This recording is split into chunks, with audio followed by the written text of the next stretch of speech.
Euromaxx highlights. Coming up on the show,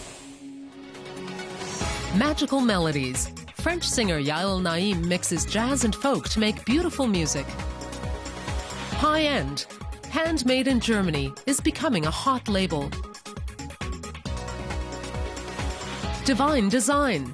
Houses of worship with a modern touch.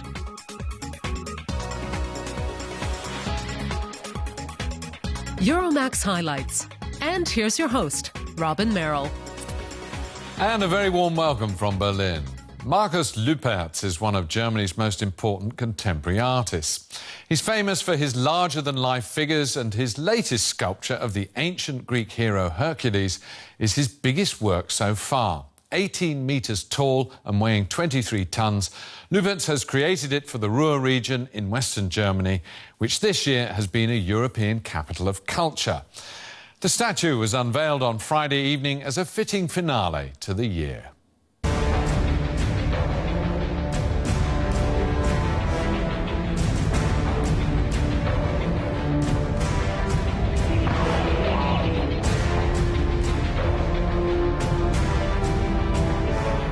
It's a colossal work of aluminum and steel, the Ruhr Valley's own Hercules. I like it better now that I see how it looks up there. It's rather impressive up there. Phenomenal, overwhelming, undescribable, fantastic. Markus Lüpertz and his 15 assistants worked on the €2 million Hercules statue for about a year and a half. Lüpertz modeled the 18-meter-high Greek hero in his studio near Berlin. It's the largest sculpture he's ever made. Art is always trying to achieve the impossible, and the impossible remains impossible, but the closer you get, the more satisfying it can be. Markus Lüpertz is one of the most significant German artists of his time. His sculptures and works have earned him both high praise and sharp criticism. But the controversy has only added to his fame.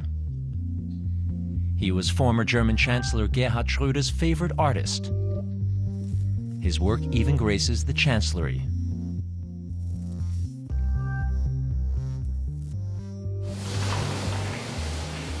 Hercules was cast at an art foundry in Düsseldorf. Several tons of aluminum cover a sturdy steel frame. The 69-year-old artist created 43 different models, or bozzetti, before he found the right form and look for his Hercules. Markus Lüpertz lives mainly in Berlin, but he spent part of his childhood with his grandmother in the city of Gelsenkirchen. He chose to sculpt Hercules because he sees the Greek demigod as a strong symbol for the Ruhr region. Here, on a former coal mine in Gelsenkirchen, a tower was erected to serve as a platform for Hercules.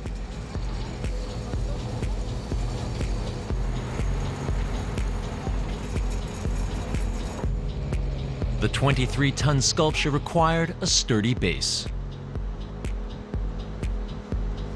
It's now really mysterious, but it's very important to me that the sculpture has its own harmony, that the oversized head is in the right position, that it's been realized and calculated correctly. That's the deciding factor. It was an artistic challenge because of the time pressure. It's also a technical novelty. Nobody had done anything like this before, so we learned by doing. I would have preferred it in bronze, but for support reasons, that was impossible. Aber das gab eben die Statik nicht her. Glück auf, Glück auf, der Steiger. The Hercules statue arrived in time for the Ruhr 2010 European Capital of Culture closing celebration. Now, from 80 meters above the ground, Hercules can watch over the entire region.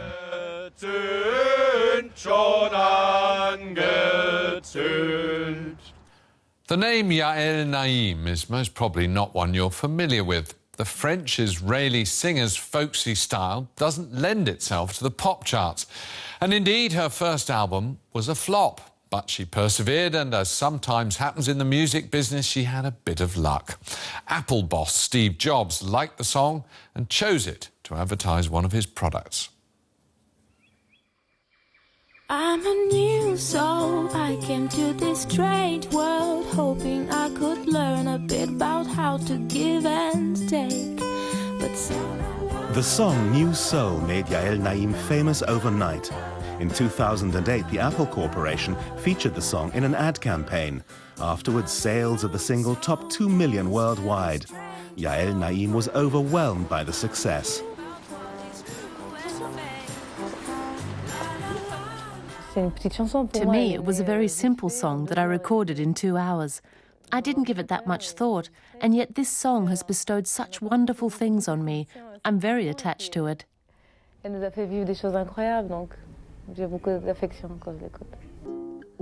Fans of New Soul have been eagerly awaiting Yael Naim's follow-up album. Now, almost 3 years on, it's here, and it's entitled She Was a Boy. I knew lots of people would hear this album and wondered if they might be disappointed. It was tough to say, so what, just make the music you like, as you always do. Yael Naim has been composing songs since she was 11 years old. Now she works so closely with French musician David Donatien that they call themselves a band.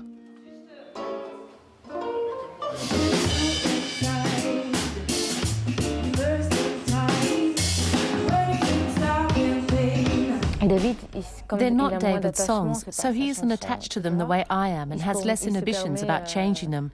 It's a bit more fun for him. Sometimes I feel I'm being attacked. But in the end, a song emerges that's musically a mixture of us both.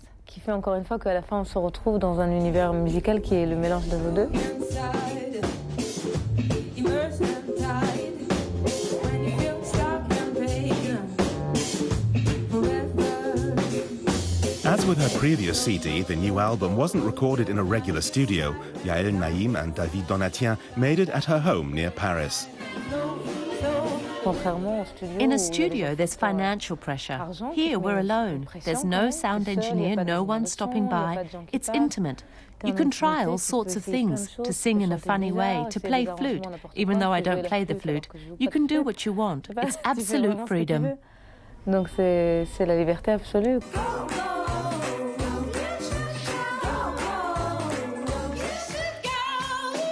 The result is Yael Naim's own inimitable style. Whether it's catchy ballads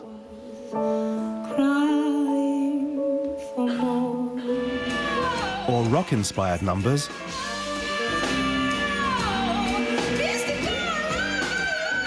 critics and audiences love Yael Naim and her distinctive voice. She kicked off her latest tour at a small venue in Paris.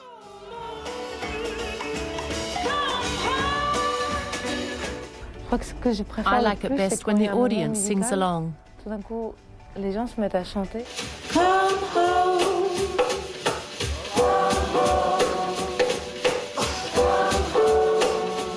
Et là, c'est genre, c'est comme si t'as une chorale. It's like suddenly having a choir of 500 or 3,000 people. She's very original and explores many different musical facets. She's got her own recognizable sound. Yael Naim and David Donatien have maintained their artistic freedom. They dance to their own drum, not the dictates of the music business. It could be just the right recipe for another smash hit.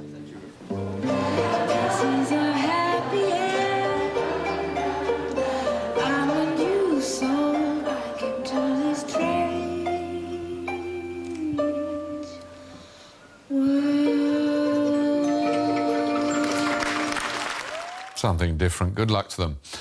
The term made in Germany has a certain gravitas to it around the world. For many years, it stood for quality industrial products from cars to washing machines. Now, 8 smaller manufacturers here have started a new type of branding with the slogan handmade in Germany.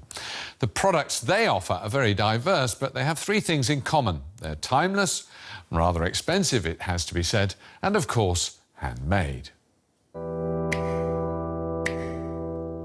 Hand-painted porcelain, custom-created luxury wallpaper,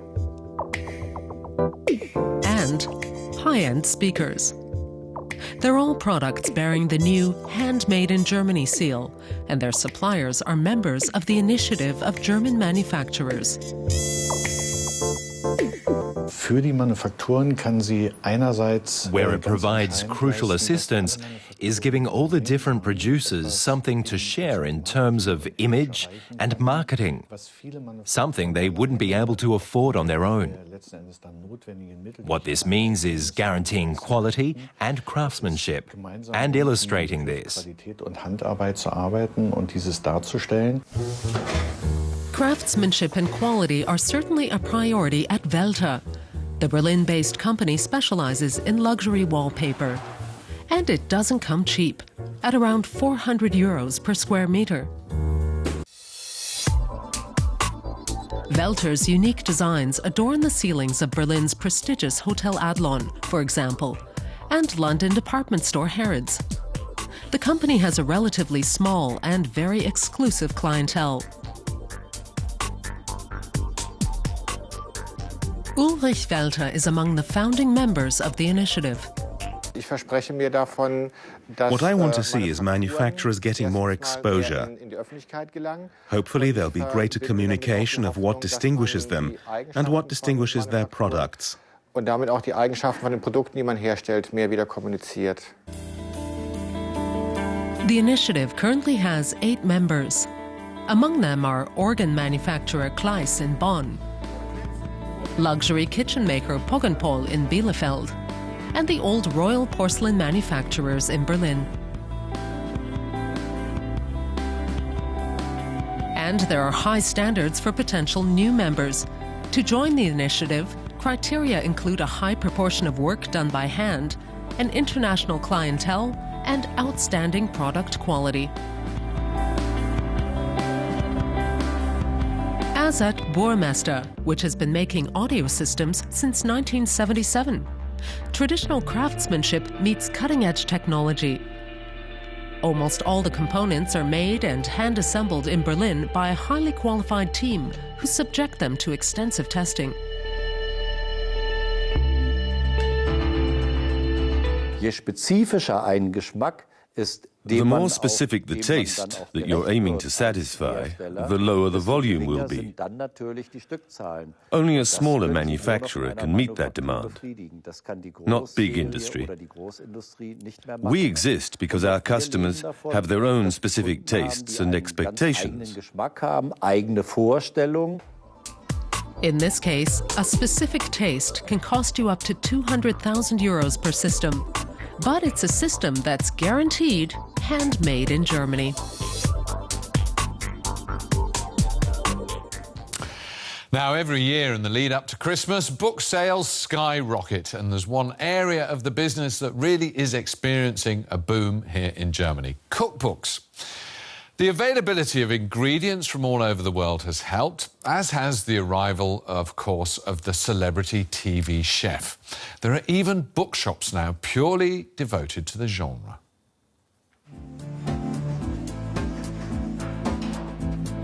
Cookbooks have never been more popular. Publishing houses are putting out more and more of them.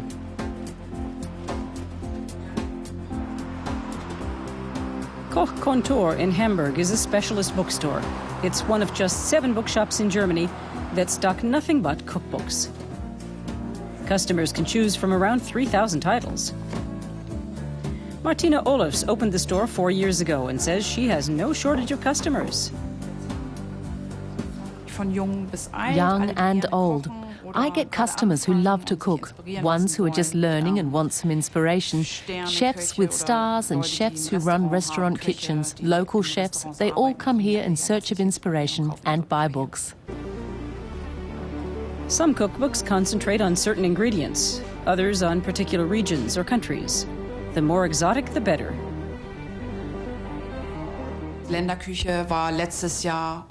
Last year, Middle Eastern cookery was really popular. This year, it's Indian food. It changes all the time. There's always somewhere new that's suddenly seen as hip. Gabriele Heinz works for a well-known gourmet magazine. Fine dining is her daily bread, as it were, and every week up to 10 cookbooks land on her desk, ready to be reviewed.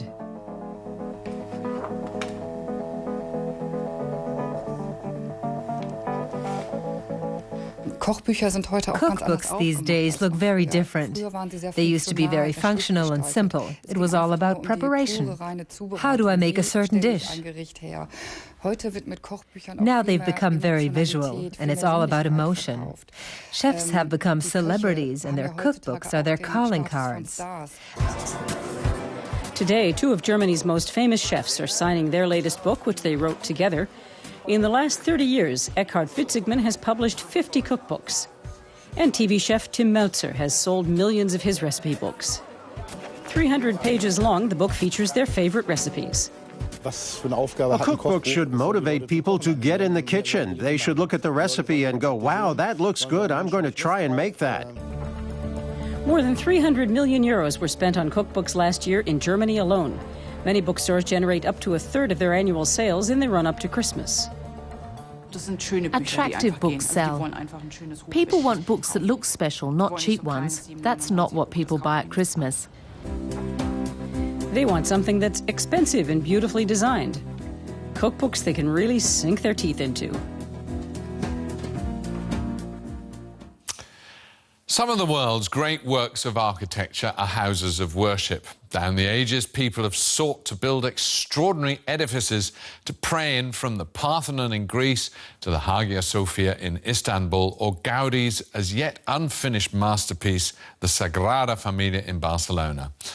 And sacred buildings continue to be innovative today. The difference, perhaps, is that at first glance it may not be clear that such buildings are places of worship. Modern sacred buildings have the ability to surprise. A church in Hanover, a mosque in Bavaria, and the new synagogue in Dresden, all built over the last 10 years. Architecture critic Lukas Feireiss has brought out a coffee table book examining modern places of worship. In itself, a sacred building is a building which has a meaning. It has to offer more than just space. It has to convey substance. If you look at the history of architecture, the sacred building has always been a place of communication. The great cathedrals, with their huge paintings and the figures, were there to bring the Christian message to a population that could not read. Sacred buildings always have to convey, have a narrative. A church for 6,500 parishioners. And the skylight in this one represents the wounds of Christ. The Jewish synagogue in the heart of Munich also tells a story. The base is a reminder of the Temple of Jerusalem. The steel construction forms Stars of David. Wolfgang Lorch is one of the architects of Munich Synagogue. We were working in a faith with no imagery. In Munich, we tried to reference the basic architectural experiences of the Jews, the temple and the tent, and translate them metaphorically as solidity and fragility. We tried to use this pairing of concepts and deploy it architecturally.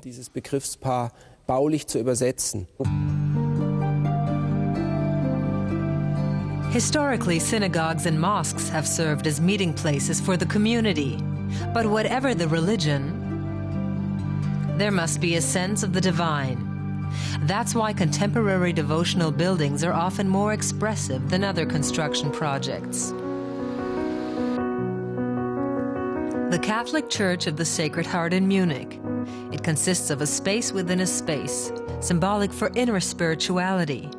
The building is not like a classic church, but there are a lot of similarities, like this image of the Virgin on the left.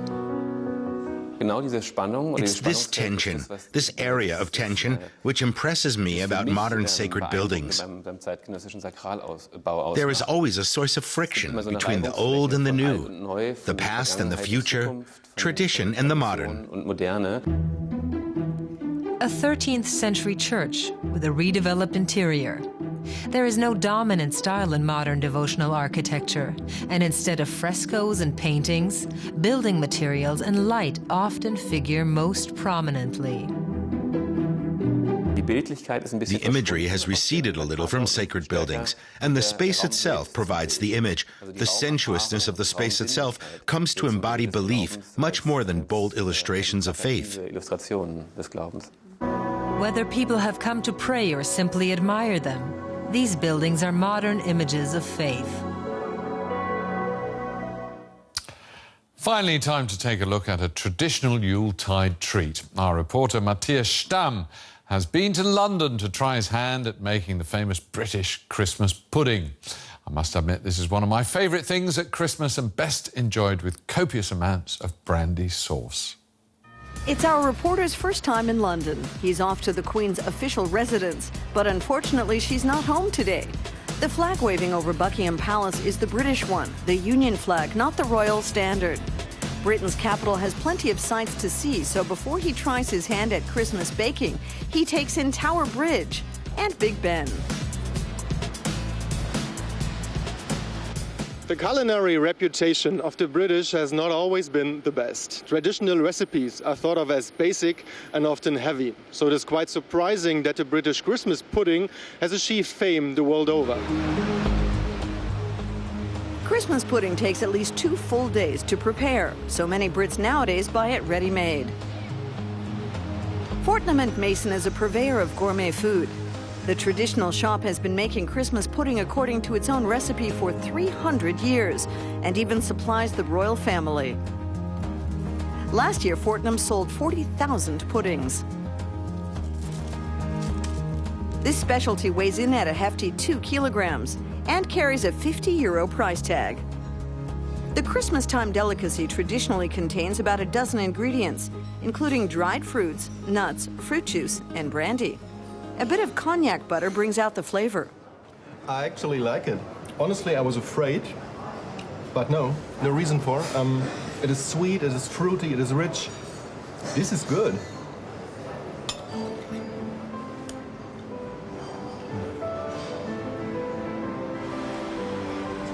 When it was founded 150 years ago, the Langham London was considered Europe's first Grand Hotel. The 5-star hotel is known for serving one of the best Christmas puddings in the capital.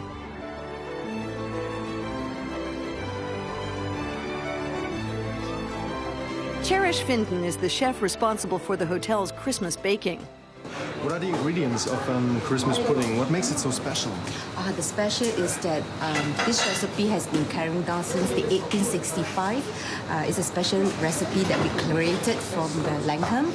Yes, it has been carried down since then.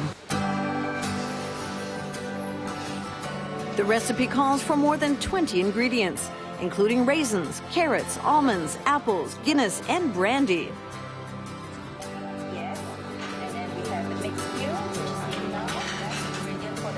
It isn't difficult to make. Just put the ingredients together in a bowl after dicing all the fruit. Cherish would rather not chop the pieces too small, so the pudding has some texture to it. Then she adds fresh squeezed orange juice and grates the apples into it. Then stir well. And when we stir the pudding, we have to make a wish.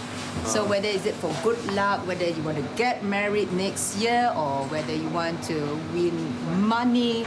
So this is the best time to make wishes. Next comes a generous shot of brandy. Now the mixture has to rest for a day in the fridge. For us, Cherish prepared a batch yesterday. Now the mixture is poured into molds. Put them into a bain-marie and leave them for 6 to 8 hours till the pudding is done. Then add trimmings as you like and enjoy. This one is really good. Christmas pudding is my personal winter surprise, and it's a shame that I had to wait so long to taste my first ones. I'm definitely going to try this at home, even though, as I learned today, it takes a lot of patience and many ingredients. Christmas pudding is traditionally covered with brandy and set alight just before it's served. At the Langham, they add a brandy vanilla sauce. Say what you like about whether the Brits can cook. This is a truly delicious pudding. It is, and that recipe can be found on our website at dw-world.de/English/Euromaxx if you want to have a go at Christmas pudding. There's lots of other recipes there too and more Euromaxx reports. That's all for now though, so until next time, bye-bye.